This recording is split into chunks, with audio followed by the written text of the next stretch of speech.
Everyone, so let's get started. Welcome to my channel rapid learning. आज हम NCERT series में class 6 of history chapter 10 करेंगे, जिसका नाम है व्यापारी, राजा और तीर्थयात्री, ट्रेडर्स, किंग्स एंड पिलग्रिम्स। जैसे कि इस चैप्टर का नाम है, वैसे मैं आपको बताती हूँ कि व्यापारी का मतलब होता है यूरोपियों का आगमन भारत में, दक्षिण भारत में। राजा का मतलब शासक परिवारों के सत्ता के बारे में बताया गया है। तीर्थयात्रियों के बारे में चीन के तीर्थयात्री जो विभिन्न तरीके के शासक के कालों में आए थे, उनके बारे में विवरण दिया गया है। चलिए आगे शुरू करते हैं। इससे पहले मैं वीडियो शुरू करूँ, मैं आपको कुछ बताना चाहती हूँ कि ये वीडियो बहुत ही बेनिफिशियल रहने वाला है हर टाइप ऑफ एग्ज़ाम के लिए, क्योंकि मैंने इस वीडियो में सिर्फ शॉर्ट समरी ही बताई है, ज़्यादा थ्योरी नहीं है। बहुत ही बेनिफिशियल रहेगा हर टाइप ऑफ एग्ज़ाम के लिए। इसमें मेन पॉइंट्स ही मेंशन करे गए हैं जो अक्सर एग्ज़ाम्स में पूछे जाते हैं। आइए शुरू करते हैं। सबसे पहले मैं आपको बता दूं कि दक्षिण भारत में सोने, मसाले, काली मिर्च एवं कीमती पत्थरों के लिए प्रसिद्ध था। अब आपको मैं कुछ बता देती हूँ यूरोपियों के आगमन के बारे में। क्या होता है 1492 में, ये मैं आपको कुछ एक्स्ट्रा बता रही हूँ, ये बहुत ही बेनिफिशियल रहेगा आपके लिए, ज़्यादा कुछ इसमें दिक्कत नहीं है। 1492 में क्या होता है, कोलंबस निकलता है भारत की खोज के लिए, लेकिन वह अमेरिका की खोज कर लेता है। 1492 में कौन? कोलंबस। सेकंड है 1498 में वास्को डी गामा ने भारत की खोज की। वास्को डी गामा जो होता है अफ्रीका महाद्वीप को पार करके भारत आता है। उसने ये तो सबको पता ही होगा कि वास्को डी गामा ने भारत की समुद्री मार्ग की खोज की थी। अब ये इम्पोर्टेंट बात है कि कहाँ पे उसने अपना पैर रखे थे, मतलब कि कहाँ पे सबसे पहले वो आया था। केरल के कालीकट बंदरगाह पे सबसे पहले आया था। अब चलिए शुरू करते हैं। अब मैं आपको एक और बात बता दूं कि जो वास्को डी गामा था, जिस मार्ग से आया था, उसका नाम है केप ऑफ गुड होप, नाम दिया गया है उसका, cap of good hope.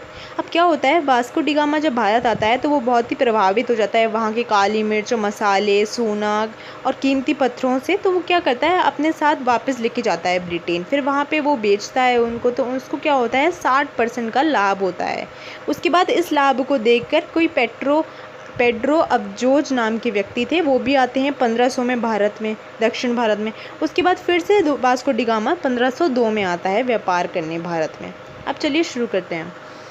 Roman साम्राज्य में काली मिर्च को काला सोना के नाम से बुलाते थे। ये बहुत इंपॉर्टेंट है कि रोमन साम्राज्य में काली मिर्च को काला सोना के नाम से बुलाते थे। उपमहाद्वीप का तटीय भाग पहाड़, पठार और नदियों से भरा पड़ा है। नर्मदा का मैदान काफ़ी उपजाऊ है, मतलब बहुत ही फर्टाइल है और अच्छा मैदान है दक्षिण भारत का, केरला की तरफ का। संगम कविताओं में मूवेदर शब्द का चर्चा मिली है, जो 3 शासक परिवार, 3 मुखिया के लिए प्रयोग किया जाता है। अब इसमें इंपॉर्टेंट क्वेश्चन ये आता है कि मूवेदर किसके लिए प्रयोग किया गया है? 3 मुखियों के लिए प्रयोग किया गया है, 3 शासक परिवारों के लिए प्रयोग किया गया है, जिसमें इंक्लूडेड हैं चोल, चेत तथा पांड्य आते हैं। 3 शासक परिवारों के 2 सत्ता के केंद्र थे, जिसमें चोलों का पतन कावेरीपट्टनम तथा पांड्यों की राजधानी मदेरू में महत्वपूर्ण थे। पश्चिम भारत में सातवाहन साम्राज्य प्रभावी था। अब ये इंपॉर्टेंट बात आती है कि पश्चिम भारत में कौन सा साम्राज्य प्रभावी था, तो सातवाहन। उनके प्रमुख राजा का नाम था गौतमी पुत्र सातकर्णी। उनकी मां गौतमी वल्लभ श्री के अभिलेख से उनके विषय में पता चलता है। अब ये आप मेरी वीडियो अगर 1-2 बार देख लेंगे तो आपका रिवीजन हो जाएगा, क्योंकि इसमें सिर्फ इंपॉर्टेंट पॉइंट्स ही दिए हुए हैं जो कि एनसीईआरटी में गिवन थे, मेंशन थे। चलिए शुरू करते हैं, आगे चलते हैं। तो यहाँ पे सबसे 1-2 इम्पॉर्टेंट पॉइंट्स क्या बनते हैं कि पश्चिम भारत में कौन सा साम्राज्य प्रभावी था? सातवाहन। प्रमुख राजा का नाम था गौतमी पुत्र सातकर्णी। इनके बारे में पता कहाँ से चलता है, तो गौतमी वल्लभ श्री के अभिलेखों के द्वारा पता चलता है, जो कि उनकी माँ ने लिखा था। अब आगे पढ़ते हैं। सातवाहन शासक दक्षिणापथ के स्वामी कहलाते थे, ये भी इम्पॉर्टेंट है। अब पढ़ते हैं रेशम मार्ग के बारे में। अब मैं आपको बता दूं कुछ एक्स्ट्रा कि रेशम की जो शुरुआत है वो सबसे, मतलब इसका जो शुरुआत हुई है वो हुई है चीन से। फिर उन्होंने बहुत सीक्रेट रखा है इसको, किसी को नहीं बताया कि हमारे यहाँ सिल्क हम प्रोड्यूस कर रहे हैं, जो भी है। उसके बाद फिर उन्होंने हल्के हल्के क्या करा, गिफ्ट्स देने शुरू करे। किसको गिफ्ट्स देने शुरू करे? ईरान के राजाओं को गिफ्ट देने शुरू करे। फिर उसके बाद ये व्यापार और इसका चीन रेशम का हुआ। और जिस मार्ग से वो लोग आए थे व्यापार करने, एज सच उस मार्ग को कहा गया रेशम मार्ग, सिल्क रूट, ऐसे पड़ा उसका नाम, रेशम मार्ग। अब आगे चलते हैं। रेशम मार्ग पर नियंत्रण रखने वाले शासकों में कुषाण प्रमुख थे। इनका शासन मध्य एशिया तथा पश्चिमोत्तर भारत पर था। पेशावर और मथुरा प्रमुख केंद्र। अब मैंने आपको पिछली वीडियो में बताया था चैप्टर 9 में कि जो इसका कुषाणों की राजधानी थी वो थी पेशावर, सेकंड थी मथुरा। पेशावर जो अब आधुनिक पाकिस्तान में है वो इसकी राजधानी थी। अब क्या होता है, रेशम मार्ग, ये पता है आपको कि ये शहतूत के पेड़ पर उगता है रेशम, तो वहाँ से वो चीन में आविष्कार हुआ इसका, फिर आगे वो उसका बिजनेस बढ़ता रहा। अब चलिए आगे पढ़ते हैं। सबसे पहले सोने के सिक्के जो थे कुषाणों ने ही जारी किए थे। बौद्ध धर्म का प्रचार। कुषाणों का सर्वप्रथम राजा कौन था? कनिष्क था। 1900 साल पहले, ये इम्पोर्टेंट है कि कुषाणों का सर्वप्रथम प्रमुख राजा कौन सा था? कनिष्क था। बुद्ध की जीवनी। बुद्ध चरित्र के रचनाकार अश्वघोष कनिष्क के दरबार में ही रहते थे, ये वहीं पे रहते थे। अब ये इसीलिए कहा जाता है कि बौद्ध धर्म का प्रचार कैसे हुआ, तो बुद्ध की जीवनी जो थी, जिन्होंने लिखी थी, रचनाकार जो थे वो थे अश्वघोष, जो कनिष्क के दरबार में ही रहते थे, बुद्ध चरित्र के रचनाकार थे जो। अब आगे चलते हैं। इस समय बौद्ध धर्म की एक नई धारा महायान का विकास हुआ। अब महायान के बारे में पढ़ते हैं। महायान लोग कौन से होते थे? परिवर्तन स्वीकार करते थे। 2 हिस्सों में बढ़ गया था बौद्ध धर्म, हीनयान या महायान। महायान में क्या होता था? परिवर्तन स्वीकार करते थे। बुद्ध एक देवता है, अवतार हैं, ये मानते थे वहाँ उस टाइप के लोग। मूर्ति पूजा में विश्वास रखते थे। मूल आदर्श जो था उनका बोधिसत्व था। ये जो है महायान, ये उत्तर भारत, चीन, जापान और तिब्बत में विकसित था। अब आगे चल के इसमें पढ़ते हैं। विशेषताएं क्या थी? बुद्ध की प्रतिमाओं का निर्माण, जैसे कि मैंने आपको बताया। बोधिसत्व में आस्था, ज्ञान की प्राप्ति के बाद एकांतवास की स्थिति की समाप्ति, लोगों को शिक्षा देने और मदद करने के लिए सामाजिक परिवेश में। बोधिसत्व चीन और जापान तक फैला। बौद्ध धर्म का प्रसार पश्चिमी और दक्षिणी भारत में हुआ। उनकी गुफाएं, अनेक गुफाओं का निर्माण पश्चिमी घाट के दर्रों में हुआ। बौद्ध धर्म दक्षिण पूर्व की ओर श्रीलंका, म्यांमार, थाईलैंड और इंडोनेशिया आदि में।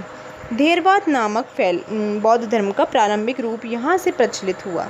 देखिए, बोधिसत्व क्या होता है? ऐसा व्यक्ति जो स्वयं को निर्वाण प्राप्त कर चुका हो और अन्य लोगों की सहायता करता हो, ऐसे ही लोग आते थे महायान में। हीनयान का जो है था वो रूढ़िवादी, परिवर्तन विरोधी थे और मूर्ति पूजा विरोधी थे। ऐसे लोग की जो विकास हुआ वहाँ पे हुआ श्रीलंका, दक्षिण भारत, बर्मा, थाईलैंड आदि में। अब चलिए आगे पढ़ते हैं।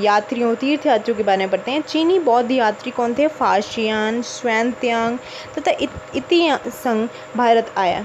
भक्ति क्या है? ये कीवर्ड है। यह भज शब्द से बना है जिसका अर्थ होता है विभाजित करना या हिस्सेदारी। इसका एक अर्थ यह भी है कि भगवान तथा भक्तों के बीच परस्पर संबंध बनाए रखना। भज से बना है जिसका अर्थ होता है विभाजित करना। इसमें इम्पोर्टेंट याद रखने वाली बात है यह हिस्सेदारी। इसका एक अर्थ है भगवान तथा भक्तों के बीच परस्पर संबंध, रिलेशन बनाए रखना। भक्ति मार्ग की चर्चा भगवत गीता में है। ये एक कीवर्ड्स दिए हुए थे एनसीईआरटी में जो मैंने यहाँ पे मेंशन करे हैं। अब आगे बढ़ते हैं।